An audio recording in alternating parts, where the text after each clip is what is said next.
வணக்கம். நம்ம இன்றைய ஆசன பயிற்சியில் சலபாசனத்தை பற்றி பார்க்க போகிறோம். சலபம் என்றால் வெட்டுக்கிளி. இந்த ஆசனம் வெட்டுக்கிளியை போன்று இருப்பதால் இதற்கு சலபாசனம் என்று பெயர். இந்த ஆசனம் செய்வதால் வயிற்று பகுதிக்கு நல்ல அழுத்தம் கிடைத்து சிறுநீரக மண்டலம், இனப்பெருக்க மண்டலம் போன்றவை சிறப்பாக செயல்பட உதவும்.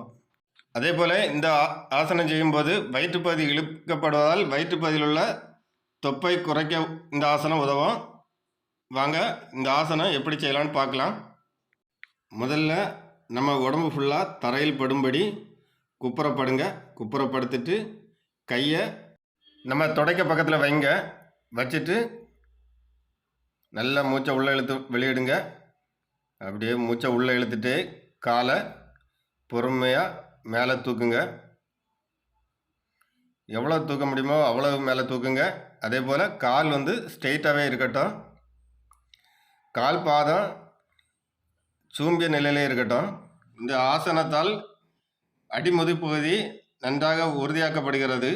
அதே போல் சிறுநீரக பகுதிகளுக்கு அழுத்தத்தை கொடுத்து நல்ல இரத்த ஓட்டம் கிடைத்து சிறப்பாக செயல்பட உதவும். அதே போல் தோல் பகுதிக்கும் நல்ல வலிமை கிடைக்கும். அப்படியே மூச்சை வெளியிட்டு கொண்டு வாங்க. அடிமுதுகு பகுதி வளைக்கப்பட்டதனால் அப்படியே நேராக வந்துட்டு பாலாசனம் செய்யுங்க. இந்த ஆசனம் இந்த அடிமுதி பகுதி வளைக்கப்பட்டதால் 3 to 4 மூச்சு வரை இந்த ஆசன பயிற்சியில் இருங்க.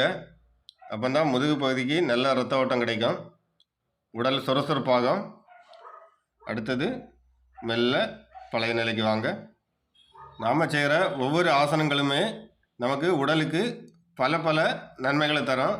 அதே போல் உடலின் வெளியுறுப்புகளுக்கு மட்டுமல்லாமல் உடலின் உள்ளுறுப்புகளுக்கும் சிறப்பான பயிற்சியை தந்து நல்ல இரத்த ஓட்டம் தந்து நோய்கள் வராமல் பாதுகாக்க உதவும் இந்த ஆசன பயிற்சிகள்.